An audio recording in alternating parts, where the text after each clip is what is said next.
자, 이제 오늘 챕터 4 함수의 그래프를 할 차례인데 요 단어는 처음 개념을 공부할 때의 순서와 실제로 우리가 이런 실전 수업, 심화 수업을 할 때의 수업이 조금 달라. 무슨 말이냐면 원래 교과서상에서 이 도함수의 활용 파트가 도함수의 활용 1, 2, 3 뭐 이런 식으로 나눠져 있거든. 그래서 이제 도함수의 활용 1에는 뭐가 있냐면 접선의 방정식이 있고 그 다음에 접선의 방정식 배우고 난 다음에 평균값 정리라는 게 있습니다. 그 다음에 도함수의 활용 2로 가면 함수의 극대, 극소, 뭐 극값에 대한 이야기가 있고 뭐 함수의 최대, 최소 뭐 이런 이야기도 있고 뭐 이런 식으로 흘러간단 말이야. 그래서 접선 그을 줄 알게 되고 그 다음에 극대, 극소가 무슨 말인지 뭐 최대, 최소가 무슨 말인지 같은 걸 알게 되고 그 다음에 비로소 우리가 3, 4차 함수의 그래프를 그려요. 그 다음 이제 도함수의 활용 3 이렇게 교과서 순서야. 도함수의 순서, 도함수의 활용 3로 가가지고 이제 방정식과 부등식의 활용. 그 다음에 마지막으로 속도와 가속도라는 이런 순서로 진행이 돼요.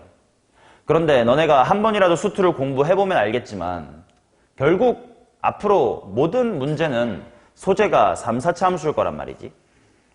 그치? 그러니까 3, 4차 함수의 그래프의 개형 같은 거를 모르는 채로 그냥 그 값이 뭐냐 뭐 미분에서 0 될 때가 극대 또는 극소가 될 수 있어요 와 같은 것만 따로 미리 먼저 공부하는 건 크게 의미가 없어요. 그래서 원래 교과서 순서는 이렇지만 나는 그냥 여기서부터 여기까지를 싹 다 함수의 그래프라는 하나의 단원으로 통합을 한 다음 당연히 여러분들이 3차 함수나 4차 함수의 기본 개형은 알 테니까 이거에 대한 복습을 당연히 먼저 할 거예요. 그래야 우리가 실제로 문제 푸는 게 3, 4차 함수의 접선, 3, 4차 함수의 극값, 3, 4차 함수의 최대, 최소이기 때문에 얘를 모른 채로 그냥 이것들만 먼저 공부할 수 있는 게 없어요. 실제로 문제 풀 때 그런 문제도 없어.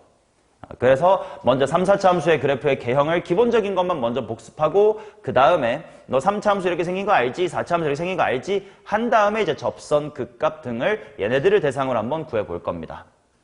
그 다음에 좀 3, 4차 함수의 비율관계라든지 높이 차이 공식처럼 실제 문제에서 좀 쓸 수 있는 테크닉들을 가르쳐주고 그 테크닉들을 활용하여 이제 방부등식을 풀자의 순서로 이제 수업은 구성이 되고 있습니다. 자, 그래서 지금 오늘 3, 4차 함수의 기본 개형부터 뭐 극값 정도까지를 복습할 수 있으면 좋겠고 그 다음에 다음 시간에 3, 4차 함수의 더 비율관계 등등 더 깊은 이야기를 해서 이 함수의 그래프 파트는 이틀에 나누어서 수업을 할 겁니다. 오케이.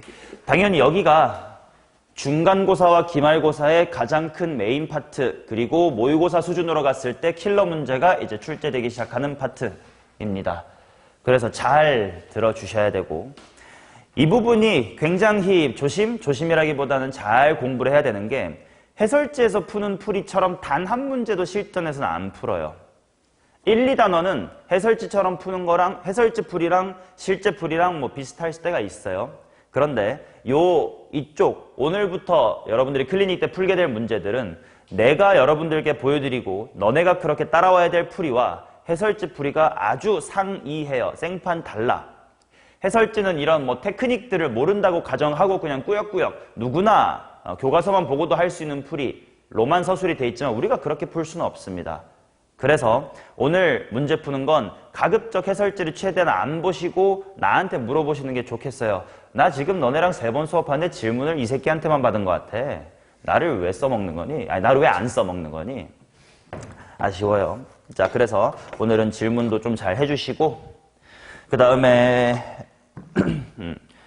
바이블에서도 이 함수의 그래프에 해당하는 부분이 총 140문제인가 있는데 그거를 이제 절반 나눌 거니까 딱 70개씩으로 무난하게 진행할 수 있을 것이다. 자, 집중 잘 해주셔야 되고 좀 새로운 이야기도 오늘도 분명 한두 개는 있을 거니까 그걸 잘 들어주셔야 됩니다. 자, 102페이지 들어와서 3차 함수의 그래프 기본부터 리마인드 할 거야. 자, 봅시다. 3차 함수의 그래프부터 한번 보겠습니다.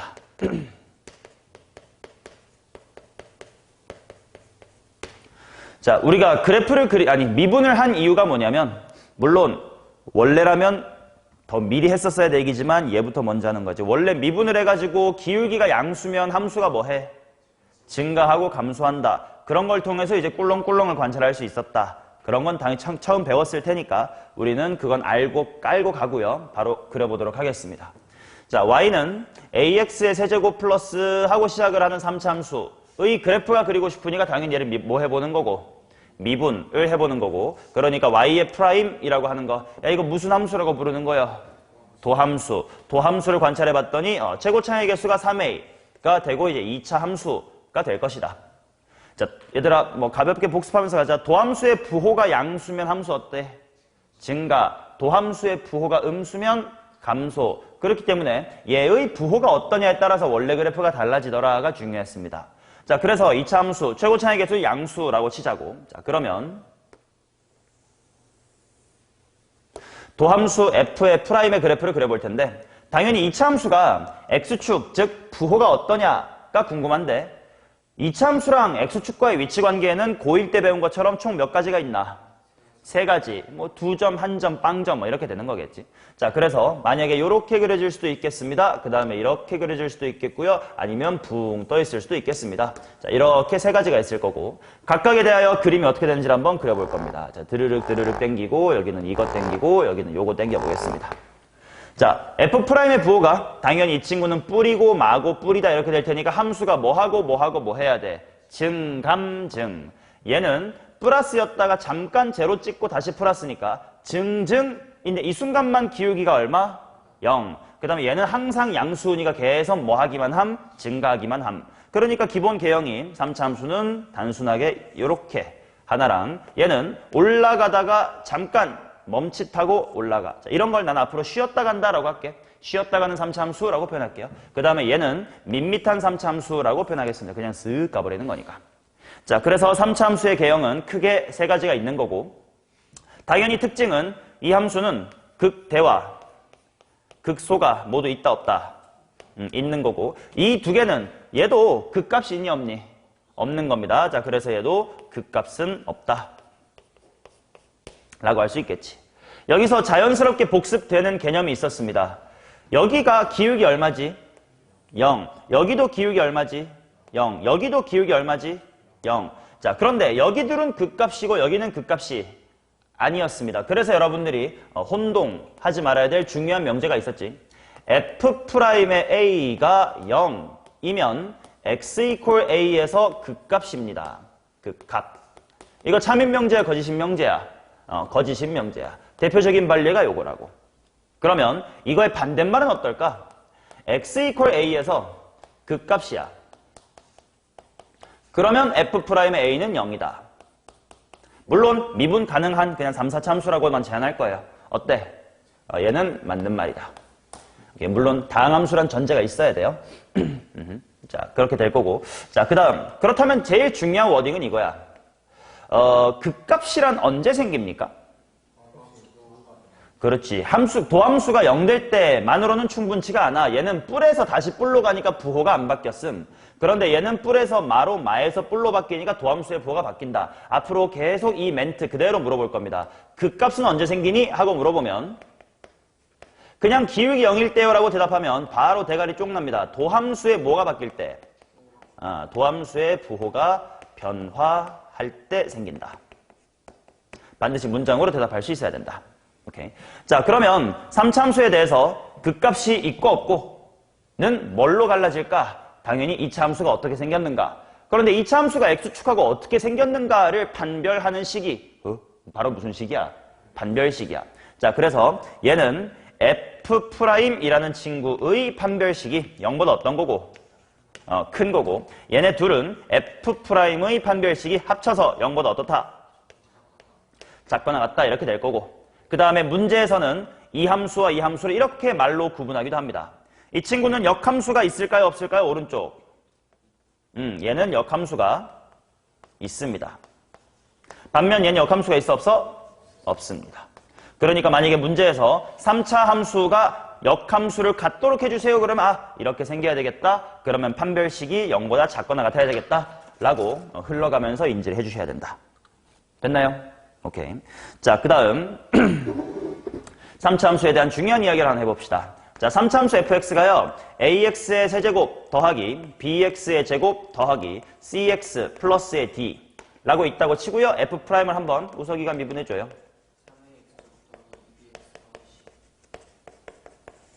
자, 이렇게 나올 거고 2차 함수다. 얘들아, 고1 때 얘기했어서 2차 함수의 가장 중요한 성질은 뭐다?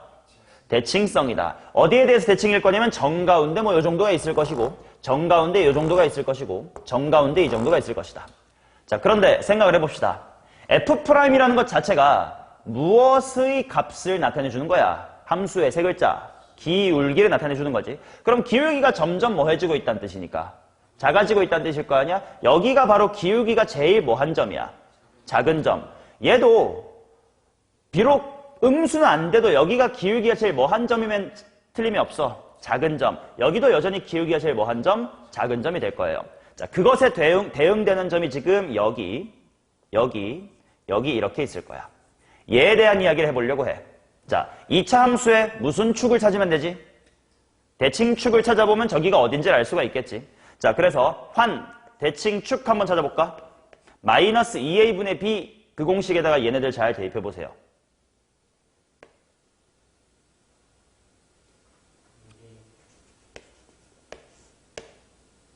오케이. 약분하면 어떻게 되는데? 마이너스, 부호 똑바로 말해봐. 마이너스 3a분의 b다. 이렇게 되겠습니다. 자, 그래서 3차 함수에서 되게 중요한 관찰 포인트. 바로 마이너스의 3a분의 b, 물론 함수값은 그때그때 다르니까 그냥 이렇게만 쓸게. 마이너스 3a분의 b. 이게 매우 중요한 관찰 포인트가 될 것이다. 자, 그런데 얘가 바로 어떤 점이냐면 3차 함수의 가장 중요한 성질은 뭐냐? 바로 점대칭성입니다. 점대칭이란 건 뭐냐면 여기다가 앞청을 꼭 박은 다음에 180도 휘리릭 돌려도 똑같다 이거야. 뭐 무슨 말이냐면 얘랑 얘가 별에 대해서 대칭 이런 식으로 된다는 뜻이겠지. 자, 그래서 이 점이 앞으로 3차 함수를 관찰함에 있어서 매우 중요한 시작 포인트가 될 것이다. 모든 함수는 관찰의 기준이 되는 가장 중요한 포인트가 있어. 예를 들면 2차 함수는 무슨 점이 제일 중요해? 꼭지점이 중요하겠지. 유리함수 같은 건 뭐가 중요하니?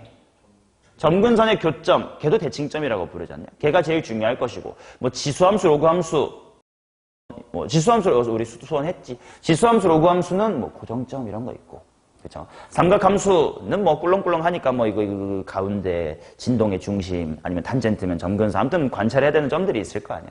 자, 3차 함수는 바로 이 친구가 바로 대칭점이고.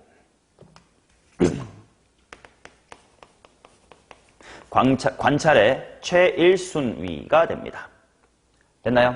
자, 그런데 이 점을 그냥 앞으로 뭐라고 부를 거냐면 변곡점이라고 부를게. 자, 이 변곡점이라는 용어 자체는 미적분에서 나오는 거기 때문에 수투에서 변곡점을 자세히 다루거나 하진 않을 건데 그냥 변곡점이라고 사실 변곡점이긴 하거든. 근데 변곡점이 뭔지를 자세하게 설명하진 않겠지만 그냥 대칭점을 변곡점이라고 부른다고 생각해 주시면 돼. 그냥 러프하게, 이거 어렵지 않아. 문붕이들도 다 변곡점이 뭔지 이해할 수 있어요. 변곡점 러프하게 말하면 아래로 볼록에서 위로 볼록으로 바뀌는 지점이에요. 2차 함수가 이렇게 생기고 무슨 볼록이라고 불러? 아래로 볼록이라고 부르지. 2차 함수 이렇게 생기고 뭐라고 불러? 위로 볼록이라고 부르지. 근데 만약에 곡선이 이렇게 생겼다고 치면 요 정도까지는 아볼이었다가 여기쯤부터니까 위볼이 될 것 같은 어떤 그 시점이 있지 않겠냐? 그게 곡선의 모양이 변화하는 점이어서 변곡점이라고 부릅니다. 실제로 3차 함수 관찰해보시면 여기서부터 여기까지 무슨 볼록이고 위로 볼록이고 대충 이쯤부터 뭘로 바뀌는 것 같아? 아볼로 바뀌는 것 같지? 딱 그 경계점이 바로 여기거든. 그래서 저 친구가 변곡점이라서 이제 앞으로 변곡점이라고 부르면 3차 함수에서는 대칭점을 얘기하는 거구나 라고 생각을 해주시면 됩니다. 이렇게. 자, 그래서 첫 번째로 기억해야 될 게 뭐냐? 3차 함수의 식이 ax의 세제곱 더하기 bx제곱처럼 위에서부터 두 번째까지 제곱의 개수까지가 주어지면 바로 우리가 무엇을 알 수 있는 거냐면 변곡점의 x좌표가 뭔지를 바로바로 알고 시작할 수 있는 것이다. 맞니? 이 변곡점을 더 깊이 있게는 다음 시간에 아마 다룰 것 같고 미리 이 정도까지만 얘기를 해두겠습니다. 자, 그 다음 책으로는 오른쪽 위에 있는 이야기 이미 다 했습니다. 3차 함수 fx의 극값과 도함수 f'의 관계 이렇게 나와 있는데 다시 한번 리마인드 하자. 얘 도함수의 판별식이 0보다 크면 극값 몇 개? 2개. 판별식이 0보다 작거나 같으면 극값 몇 개? 없어. 3차 함수가 극값을 하나 가질 리가 있다 없다? 없다라는 겁니다. 오케이. 자, 그 다음 조금 내신스러운 이야기로 해보면 이제 수능에선 잘 안 나오는데 내신에서는 좀 많이 나오는 이야기. 여러분들이 못하는 근해 분리입니다.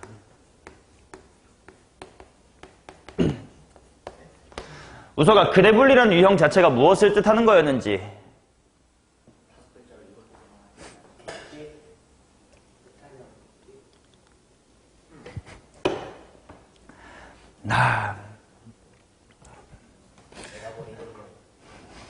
내다버린 1년.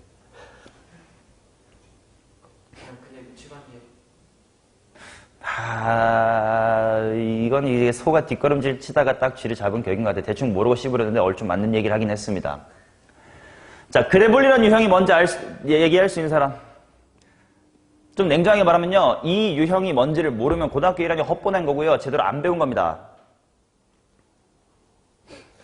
적어도 나한테 1학년을 배우면 난 이 부분은 진짜 죽어라고, 예를 들면 너네한테 미분계수의 정의가 뭐야를 계속 시켜가지고 그냥 싫어도 입에 붙는 것처럼 근해 분리만큼은 내가 입에 붙이고 올려보내거든. 근데 1학년 나는 안 했으니까 괜찮지만 그래도 희망을 걸어봅니다. 근해 분리가 뭐야 담아? 응? 근해 부호 판별은 좀 더 좁은 범위 얘기고 좀 더 제너럴하게. 채환아, 근해 분리가 뭐여?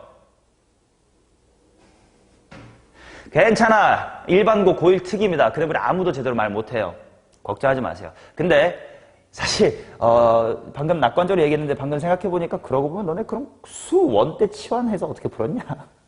수1 지수로그 방정식은 어떻게 풀어왔길래 이거에 대한 공부를 안 한 거야? 고1 때뿐 아니라 수1 때도 했어. A의 X승 치환하면 0보다 크다는 범위가 나오니까 자연스레 근해 분리 얘기가 나왔어야 되고요. 삼각함수를 치환하면 마이너스 1에서 1 사이라는 범위가 나오기 때문에 자연스럽게 근해 분리 얘기가 나왔어야 되는 너네 어떻게 산 거야 1학기를? 진짜 중요한 건 근해 분리가 뭐야? 그렇죠. 2차 방정식에서 실근에 범위 제한 조건이 있을 때를 근해 분리 유형이다라고 말을 합니다. 만약에 2차 방정식에 근이 2개다, 1개다, 빵개다라고 개수 조건만 붙어있으면 그냥 뭐만 따지면 끝? 판별식만 따지면 끝이지. 자, 그런데 근해 분리라는 것은 2차 방정식에 야, 오늘 듣고 끝내라잉. 더 이상 모르면 쪽팔린 게 맞아. 여태까지는 뭐 그래 봐줄 수 있어. 근데 수투를 하는데 근해 분리를 모른다. 이건 개 쪽팔린 거고 내 이름에 먹칠한 겁니다. 2차 방정식의 근해 범위 조건. 범위 조건이라는 게 아까 부호 조건을 아우르는 말이야. 꼭 풀마가 아니라 뭐 1보다 크고 작을 수도 있는 거니까. 부호란 말은 조금 좁은 범위의 이야기지. 자, 2차 방정식 근해 범위 조건이 있을 때를 이제 통칭해서 근해 분리 유형이다라고 할 건데 그거를 어떻게 해결할 건지를 그래 오늘 좀 시간 있는 편이니까 천천히 해볼게요. 예를 들면 이런 걸 하고 싶은 거야. 예를 들면 뭐 x의 제곱 더하기 ax 플러스의 b는 0이다 라는 녀석의 근이 마이너스의 1보다는 크고 서로 다르고 뭐 3보다 작다 뭐 이런 식의 조건 주어져 있을 때 있지 않냐. 얘를 어떻게 해결하는가예요. 자, 그러면 담아 이런 문제 본 적은 있을 거 아니야. 아니다, 담이는 방금 대답했으니까. 규환아 이런 문제 본 적 있어 없어? 있어. 그럼 너는 이걸 어떻게 대처할 건지 너만의 방식 또는 네가 배운 방식을 한번 말로 설명해 줘. 당연히 A, B 미지수니까 실제 값을 얘기하는 게 아니야. 어떤 흐름으로 갈 건지를 한번 씹으려봐. 어떻게 갈 거야? 뭐 할 거야?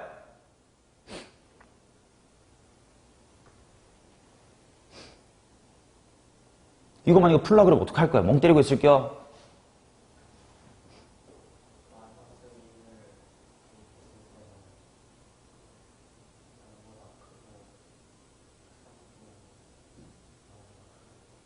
그거만 하면 돼?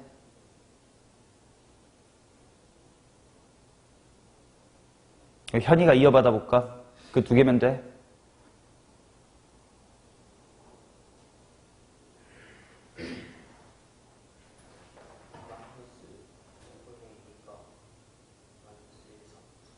한글로 해볼까? 마이너스 2분의 A가 뭔데? 뭘 한 거야? 축? 오케이, 좋아요. 그거면 돼.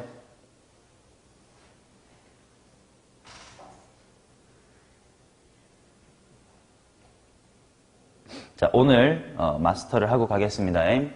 자, 이와 같이 2차 방정식의 근해 범위 조건이 주어지면 반드시 3단계에 걸쳐서 문제를 해결하시면 됩니다. 자, 첫 번째 스텝은 주어진 정답에 맞는 그림을 그리시기 바랍니다. 당연히 머릿속으로 그렸으니까 -1라고 3의 함수값 같은 대답을 했겠지. 거기까지 한 거예요.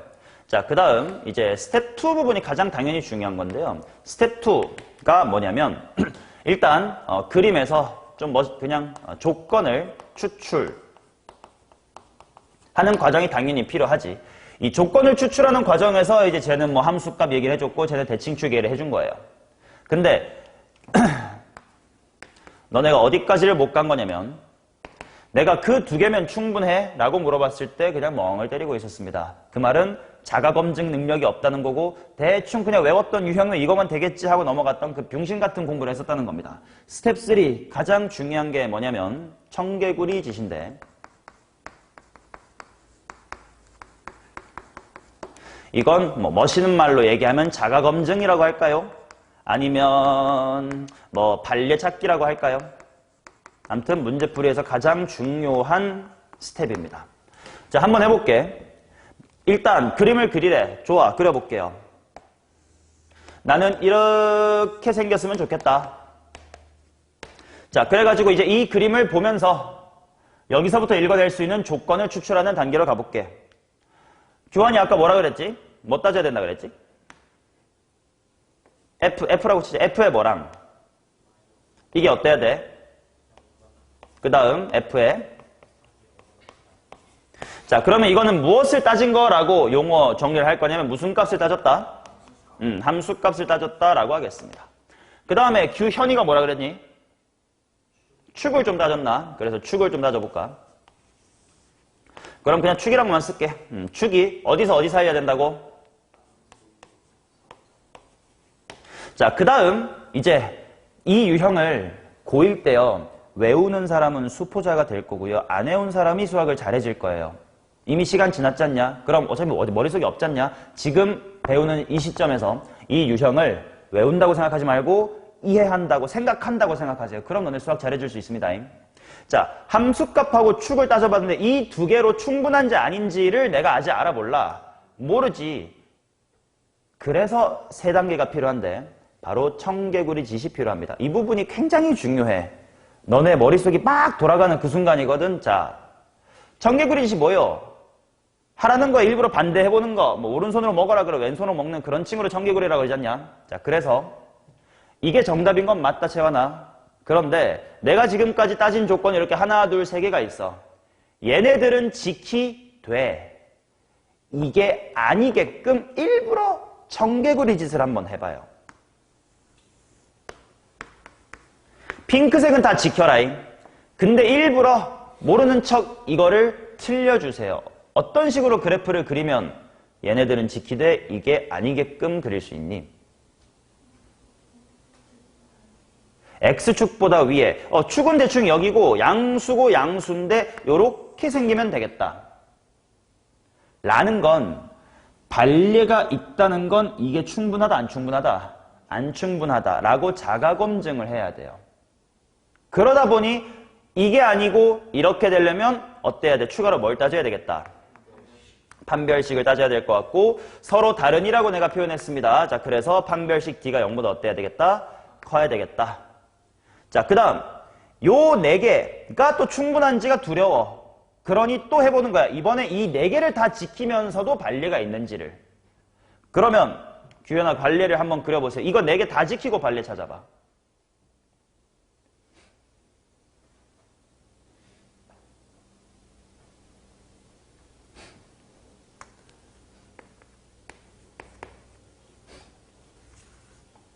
생각하고 있어요. 나는 그냥 미리 쓰고 있는 거야.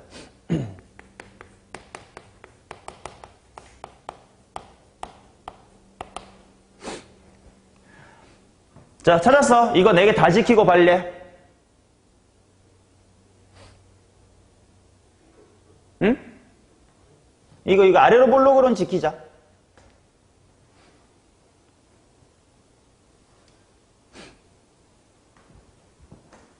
머릿속으로 막 이것저것 그림을 그려보면 돼. 그러면 발레를 고민할 수가 있겠지?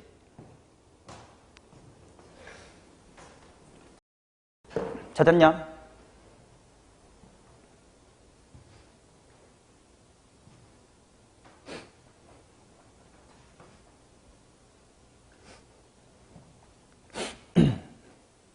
좀 더운가? 다른 데도 찾아봐. 찾으면 알려줘, 빨리.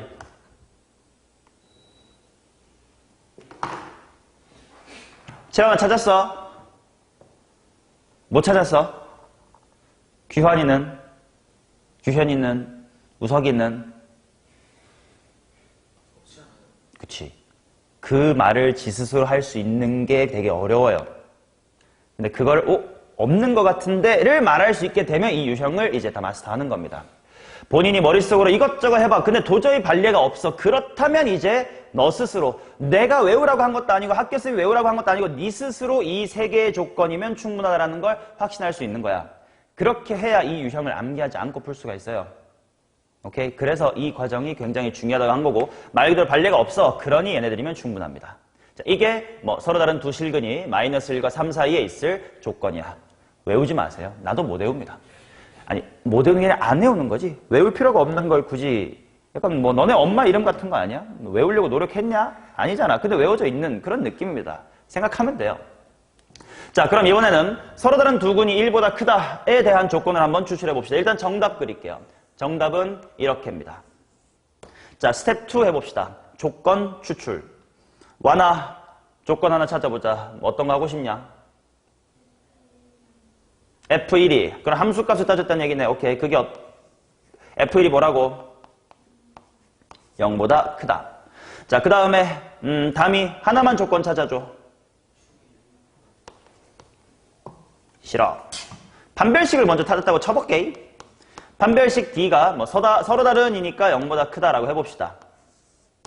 그치? 자, 그러면 이번에는 이 두 개만 지키고 발레 찾아줘. 현.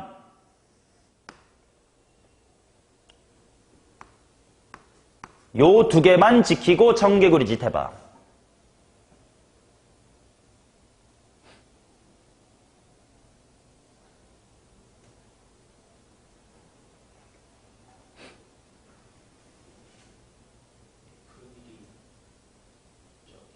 F1은 양수인데요. 함수값하고 판별식 했는데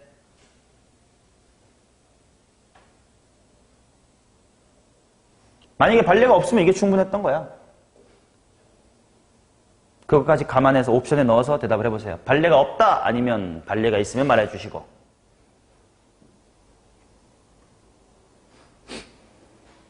머릿속으로 막 이것저것 그림을 그려보는 겁니다. 머릿속으로 지금 3D, 2D 시뮬레이터가 돌아가고 있다면 지금 공부를 제대로 하고 있는 거고 멍 때리고 있는 새끼는 시간 낭비하고 있는 겁니다.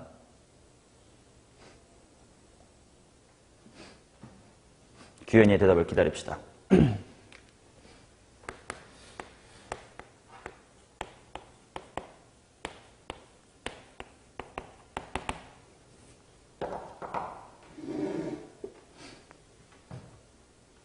보여 안 보여? 야, 너네 둘이 누가 형이냐? 동생 도와줘. 두 근이 1보다 작다. 요렇게. 그러네. F1이 양수 지켰고 판별식이 보다 크다 지켰지만 정답이 아니네. 자, 이렇게 발레가 찾아지면 이런 발레를 못하게끔 하는 부족한 조건을 찾아주면 돼. 현아 어떻게 될까? 그렇지. 축이 1보다 크면 되겠네. 자, 그러면 이제 이 세 개를 지키면 발레를 그릴 수 있을까 했는데 함수값이 1보다 크면서 판별식은 또 양수면서 축이 오른쪽에 있으면 당연히 이거밖에 안 그려지니까 발레가 없음. 이제 요 세 개만 따지면 됐구나.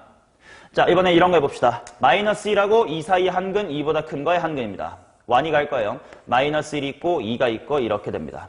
읽을 수 있는 거 일단 아무거나 읽어봐. 함수값 충. 함수값밖에 안 읽어. f의 마이너스 1이 양수고 f의 2가 음수다. 좋아요. 자, 또 읽을 만한 거 있나? 판별식이 어때 보여? 0보다 커 보여. 자, 그러면 한번 이 상황에서 청규일치를 해봅시다. 마이너스에 1이 있고 양수, 그 다음에 2일 때가 음수, 그 다음 그냥 아래로 볼록은 건드리지 마요. 아래로 볼록은 지킵시다. 자, 그러면 우서가 발리에 찾아줘. 발리에 없어. 왜? 무슨 정리? 살값 정리의 느낌으로. 여기 양수고 여기 음수니까 반드시 여기 이렇게 지나갈 거고. 근데 그럼 당연히 올라와야 되겠지. 그러면 얘는 축의 방정식을 따질 필요가 있어 없어? 없네. 게다가 하고 한번 잠깐 내가 실수로 지워버렸습니다. 해봐요. 이것만 지키고 발레 찾아봐. 없지. 즉 이 유형은 판도, 축도 따질 필요가 없었네. 자, 이런 식으로 문제마다 축의 방정식이 미지수일지 상수항이 미지수일지 둘 다 미지수일지 그리고 어떤 조건이 주어졌는지에 따라서 다 그때그때 달라요. 한판 축인 것도 있고 함수값을 두 개에다가 축판, 한판 축 해야 되는 게 있고 얘는 한만 해야 되는 게 있고 또는 뭐 이거 말고도 함수값 해야 되는 것도 있겠고 아무튼 그때그때 다 케이스가 달라. 뭐 주로 나오는 것만 정리해도 5종류 정도는 돼요. 그걸 외울 거야? 아니라고. 그걸 외우는 마음을 먹거나 외워라고 배우는 순간 너네 수포자가 됐을 거예요. 만약에 그렇게 배웠더라도 그때 기억을 다 잊어먹고요. 이렇게 생각으로 풀면 된다. 이거 뭐 고1 때 했던 유치한 거 왜 반복하지가 아니라요. 수2 킬러 문제에 A to Z가 추론이야, 추론. 추론이 뭐게? 그치. 추론력, 뭐 수학적 사고력, 추론력 막 이런 얘기 많이 하지 않냐? 근데 추론력이 어렵게 말을 풀어서 그렇지 실제로 쉽게 말하면 상상력이에요. 이렇게 되나 저렇게 되나 저렇게 되면 이거랑 안 맞고 조건 나랑 맞으려면 어떻게 해야 되지라고 머릿속으로 막 그려보는 거. 그게 추론력이고 그거의 시발점이 여기였습니다. 그러니까 고1 때 이걸 안 해두면 머릿속에 추론력이 없는 거예요. 그러니까 잠깐 리마인드를 했고 자, 이걸 왜 얘기했냐면 만약에 질문 3차 함수가 실수 전체 범위에서 극값을 가져주세요. 그럼 뭐 따지면 돼? 도함수의 판별식이 양수다 따지면 되겠지. 근데 3차 함수의 극값이 둘 다 1보다 오른쪽에 생기게 해주세요. 그럼 그게 바로 뭐가 되는 거야? 도함수, 2차 함수의 근이 둘 다 1보다 뭐 해야 돼? 커야 돼. 그럼 바로 1로 귀결되는 거고. 3차 함수의 뭐 두 극값이 마이너스 3하고 1 사이에 있게끔 해주세요 하면 바로 이게 되는 겁니다. 내신 문제에서는 이런 스타일이 꽤 나올 수 있으니까 고1 개념을 복습한 거고요. 수능 땐 잘 나오지 않아. 너무 유치한 거라서. 그런데 알아두셔야 되겠죠, 여러분들은. 자, 이 얘기까지 했습니다. 103페이지가 끝났고 다음 페이지 넘어가겠습니다.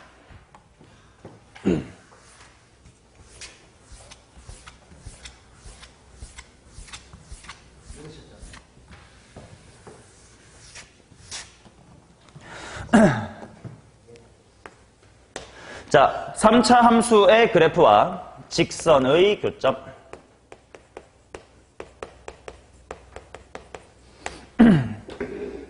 자, 여기서 일단 리마인드. 3차 함수에서의 3차 방정식의 근과 계수의 관계를 한번 리마인드 해봅시다.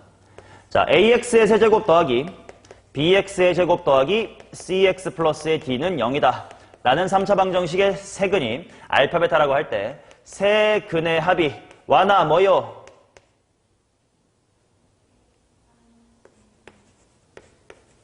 자, 그 다음 둘둘둘씩 곱한 것들을 더한 거는 화나 얼마요? 자, 그 다음에 세 개의 곱은 현아 얼마요? 마이너스의 A분의 D. 당연히 이거 한번 리마인드 해줬고요. 자, 이 얘기를 왜 했느냐? 여기서부터 다시 제대로 봅시다.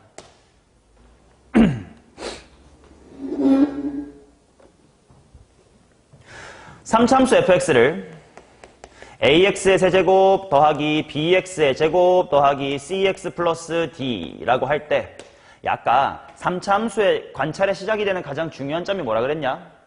변곡점. 모르겠으면 한 장 넘기거나 밑에 봐봐. 변곡점 x좌표가 뭐였지? 마이너스 3a분의 b예요. 변곡점의 x좌표는 마이너스의 3a분의 b다. 그런데 방금 비스무리한 거 있었거든? 3차 함수는 0이다라고 가슴속으로 생각을 하고 이 3차 방정식의 세근의 합을 하면 뭐였지?